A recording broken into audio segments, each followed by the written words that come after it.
तनुजा ब्रह्मर्पण मध्ये तुमचं मनापासून पुन्हा एकदा खूप स्वागत आहे। आज आपण एकदम मस्त एकदम झटपट होणारी एकदम सर्वांना आवडेल अशी रेसिपी पाहणार आहोत। ते म्हणजे 4 प्रकारचे मोदक आणि पेढे एकदम पटकन होतात। अर्धा ते पाऊण तासाच्या आत हे सर्व तुम्ही पेढे आणि मोदक हे बनवू शकता। गणपती बाप्पासाठी हा नैवेद्य एकदम उत्तम आहे, एकदम मस्त आहे आणि एकदम लवकर होणार आहे। ऐन वेळेला तुम्ही करण्यासाठी ही रेसिपी एकदम छान ऑप्शन आहे। तसेच राहिलेली दिवाळी आहे तेव्हा अशा प्रकारची आपण बर्फी असो किंवा पेढे असो हेच तुम्ही प्रमाण वापरून आणि हीच कृती वापरून तुम्ही हवा तो आकार देऊन ही रेसिपी बनवू शकता। तर चला आपल्या रेसिपीला सुरुवात करूयात। रेसिपी सुरू करण्यापूर्वी तुम्हाला तनुजाचं ब्रह्मर्पण हे चॅनल सबस्क्राइब करायचं आहे, व्हिडिओ लाईक करायचा आहे, शेअर करायचं आहे आणि व्हिडिओबद्दल काय वाटतं ते जरूर कमेंट्स मध्ये शेअर करा। तर चला आपल्या रेसिपीला सुरुवात करूयात। आपल्याला लागणार आहे साधारण पाऊण किलो मावा म्हणजे 4 ते 5 कप मावा, आवडीनुसार पिठी साखर, गुलकंद 2 टेबलस्पून, भिजवलेले केशर 1 टेबलस्पून, आवडीनुसार सुका मेवा, पिस्ता, बदाम, काजू हे 1 टेबलस्पून आणि 5 ते 6 खायची पानं, कोको पावडर 2 टेबलस्पून। आपण इथे 4 प्रकारचे जे मोदक आणि आपले पेढे आहेत त्याचं साहित्य पाहिलेलं आहे। एक म्हणजे चॉकलेट मोदक, नंतर आपण साधे माव्याचे मोदक पाहणार आहोत, पेढे पाहणार आहोत, तसेच ड्रायफ्रुट्स आणि केशर यांचं मिश्रण केलेलं मावा मोदक पाहणार आहोत, तसेच गुलकंद, पान आणि मावा यांचं एकदम मस्त कॉम्बिनेशन असलेला असं आपण हे मोदक आणि पेढे पाहणार आहोत। तर चला आपल्या कृतीला सुरुवात करूयात। सर्वप्रथम आपण इथे मावा मोदक बनवून घेत आहोत, जो की एकदम सोपा आहे। सर्व सोपे आहेत पण मावा मोदक एकदम सोपा आहे।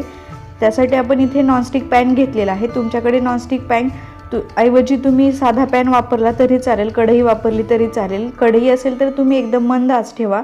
इथे नॉनस्टिक असल्यामुळे मी मध्यम आचेवर हे बनवत आहे आणि सतत परतत राहून आपल्याला हा मावा परतून घ्यायचा आहे।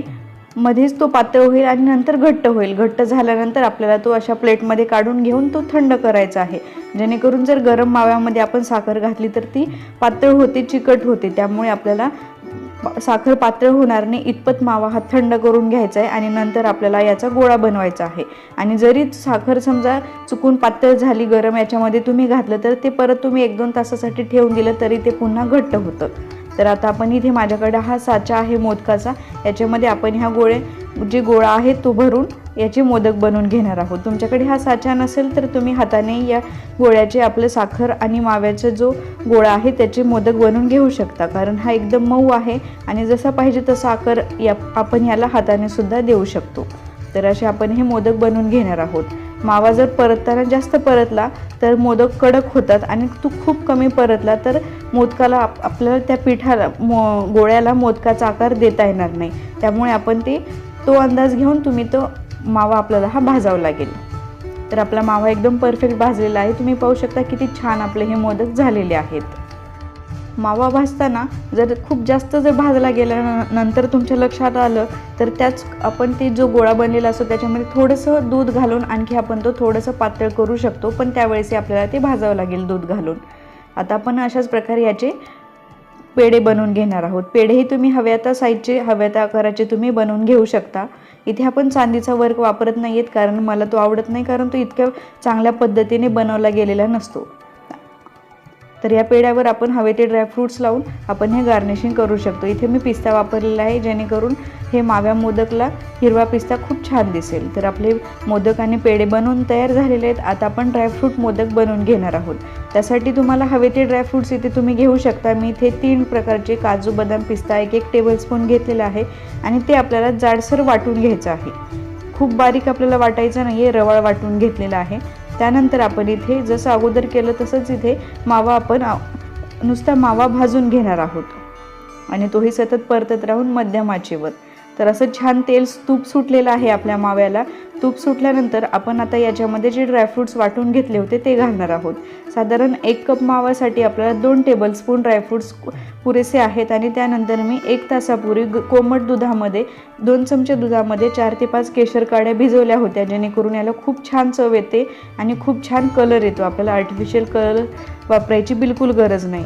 तर आपला हाही गोळा बनवून तयार झालेला आहे। तुम्ही पाहू शकता हा एकदम छान आपला हा मिक्सचर रेडी झालेला आहे। आता आपण हे प्लेटमध्ये काढून घेऊयात आणि हे पण आपण पसरून थोडंसं थंड करून घ्यायचं आहे। आता आपण हे काढून घेऊयात आणि आपल्याला हे परत मळायचं आहे। त्यानंतर आपण आता याच्यामध्ये हवी तितकी साखर घालणार आहोत।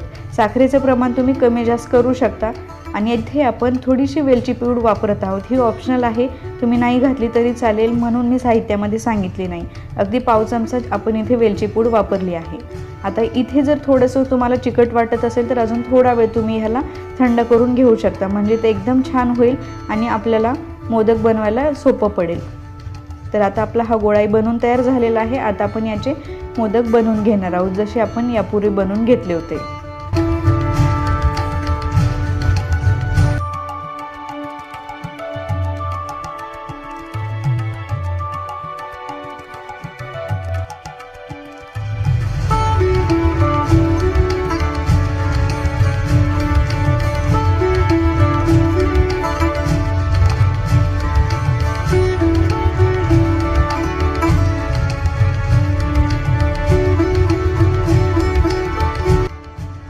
तर आपले ड्रायफ्रूट मावा मोदक हे बनवून तयार झालेले आहेत, एकदम सुरेख झालेले आहेत आणि वेलची आणि केशरचा खूप छान सुगंध येत आहे। एकदम छान आपले हे एकदम टेस्टी आणि एकदम सुंदर असे मोदक बनवून तयार झालेले आहेत। आता अशाच प्रकारे आपण पेढेही बनवून घेणार आहोत।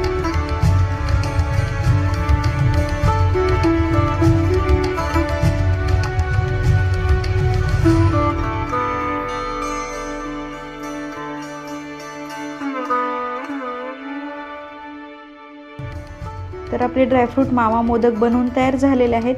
आता आपण पुढची जी आपली कृती आहे पान आणि मावा मोदक ते बनवून घेणार आहोत। त्यासाठी इथे मी पानं घेतलेली आहेत, जी दुसऱ्या प्रकारची पानं येतात जाड, तुम्ही ती घेतली तरीही चालेल। याची देठे काढून आपल्याला ही कट करायची आहेत आणि ही आपल्याला थोडंसं याच्यामध्ये दूध घालून आपल्याला ही पानं वाटून घ्यायची आहेत। तुम्ही दुधाऐवजी इतक्याच प्रमाणात पाणीही घालू शकता। एक कप आपण इथे मावा घेतलेला आहे, त्यासाठी इथे 5 ते 6 पानं आपल्याला पुरेसे आहेत। तर याची पेस्ट करून घ्यायची आहे आणि ही पेस्ट आपल्याला परतून घ्यायची आहे गॅसवर, जेणेकरून याचा जो स्वाद असतो, कच्चा पान असताना जो तुरट स्वाद असतो, जी तुरट चव असते ती निघून जाण्यासाठी आपल्याला हे करणं गरजेचं आहे। त्यानंतर आपण हे थोडंसं याच्यामधलं दूध आटल्यानंतर आणि हे पान थोडेसे शिजल्यानंतर आपण याच्यामध्ये मावा घालून परतणार आहोत आणि ही कृती पण आपण मध्यम आचेवरच करत आहोत आणि सतत आपल्याला हे परतत राहायचं आहे, जेणेकरून याचा कलर नाही बदलला पाहिजे आणि करपलं नाही पाहिजे। आणि हे मावा आणि पान पातळसर मिक्सचर झाल्यानंतर आपण याच्यामध्ये गुलकंद घालत आहोत। गुलकंदचं प्रमाण तुम्ही कमी जास्त करू शकता। आपण याच्यामध्ये साखरही घालणार आहोत। साखरेऐवजी तुम्ही पूर्ण चवीपुरतं तुम्ही गुलकंद घातलं तरी चालेल, फक्त गुलकंदने तुम्ही याला गोडवा आणला तरी चालेल। यामध्ये थोडंसं मी हिरवा कलर घालत आहे, असाच ह्याचा कलर असाही छानच आहे, पण आणखी थोडंसं ब्राईट हिरवा येण्यासाठी आपण इथे हिरवा कलर वापरत आहोत। तुम्ही नाही वापरला तरीही चालेल।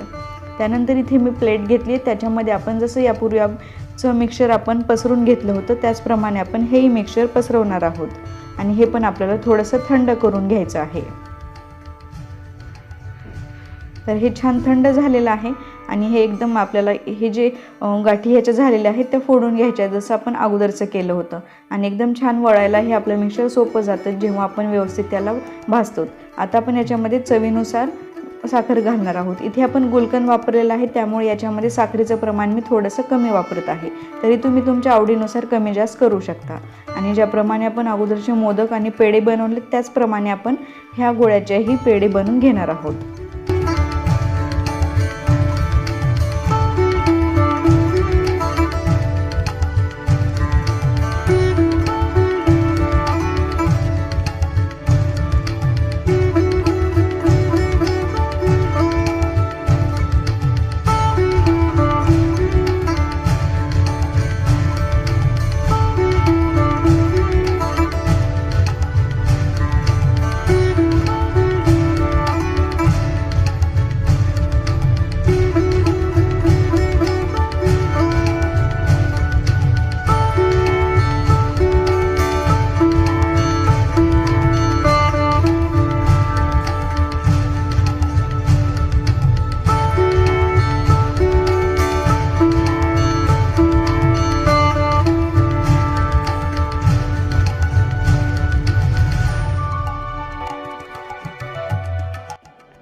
तर आपले पान गुलकंद मावा मोदक बनवून तयार झालेले आहेत, एकदम छान झालेले आहेत तर आता आपण पुढचे जे आपले चॉकलेट मावा मोदक आहेत ते बनवून घेणार आहोत। त्यासाठी आपल्याला इथे प्रथम मावा हा भाजून घ्यायचा आहे। इथे आपण बिलकुल तूप वापरत नाही आहेत। जर तुम्ही साधी कढई वापरत असाल तर थोडंसं तुम्ही तूप वापरलं तरी चालेल, पण इथे माव्यालाच इतकं छान तूप सुटतं, त्यामुळे बिलकुल आपल्याला दुसरी तुपाची गरज नाही आहे।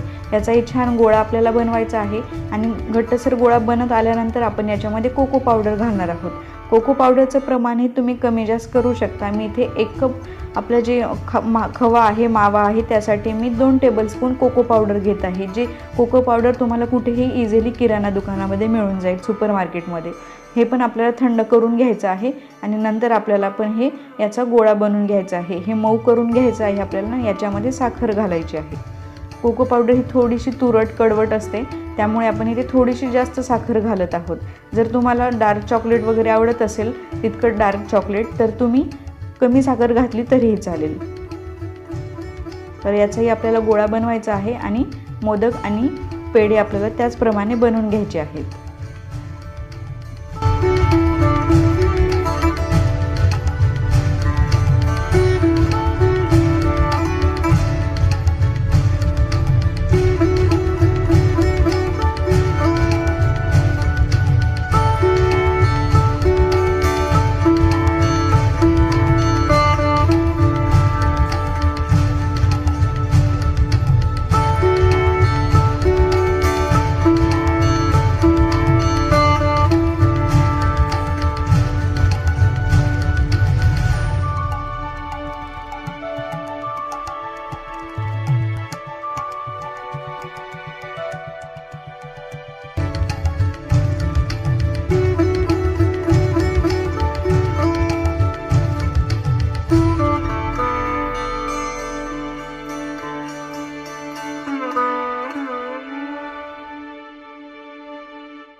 आपले चॉकलेट मावा मोदक आणि पेढे बनवून तयार झालेले आहे। एकदम सुरेख झालेले आहेत। तर आपले सर्व प्रकारचे पेढे, 4 प्रकारचे पेढे बनवून तयार झालेले आहेत। खूप छान दिसत आहेत आणि एकदम फ्रेश आणि एकदम टेस्टी झालेले आहेत। बाहेरून जेव्हा आणतो तेव्हा ते कधी बनवले असतात आपल्याला माहिती नाही, आणि हे पेढे एकदम फ्रेश आहेत। आपण पाहिजे तेव्हा लगेच बनवू शकतो, एकदम कमी वेळामध्ये आणि कमी साहित्यामध्ये। तुम्ही जर कराल तर तुम्हाला हे खूप आवडतील। आणि आपले एकदम सुरेख मोदक ही गणपती बाप्पासाठी तयार आहेत, तर नक्की करून पहा। तर एकदम मस्त, एकदम झटपट आणि एकदम कमी वेळामध्ये, कमी साहित्यामध्ये, बाहेरच्या पेक्षाही अगदी सोप्या पद्धतीने आणि एकदम चविष्ट असे आपले मोदक आणि पेढे बनवून तयार झालेले आहेत। नक्की करून पहा, तुम्हाला खूप आवडतील। तर कसं झाले ते सांगायला बिलकुल विसरू नका। तर आता पाहूयात आजची आपली टीप। आजची आपली टीप आहे, जेव्हा आपण अनारसा बनवतो तर अनारसा बनवताना त्याची जाळी येणं ही सर्वांना खूप अवघड वाटत असतं। जेव्हा आपण अनारशाचं पीठ बनवतो तेव्हा ते पीठ बनवताना जेव्हा आपण गूळ आणि तांदळाचं पीठ मिक्स करून जे आपण त्यासाठी जे गोळा बनवतो, ते गोळा बनवताना साधारण 1 किलो अनारशाचं पीठ असेल तर त्याला 1 ते 2 छोट्या चमचा जर दही घातलं तर अनारशाला खूप छान जाळी येते। तर ही होती आजची आपली टीप। तर वेळात वेळ काढून तुम्ही माझा व्हिडिओ पाहिल्याबद्दल खूप खूप धन्यवाद। पुन्हा भेटूयात अशाच एका छान रेसिपीसोबत आणि एका नवीन टिपसोबत। तोपर्यंत खुश राहा आणि हेल्दी राहा।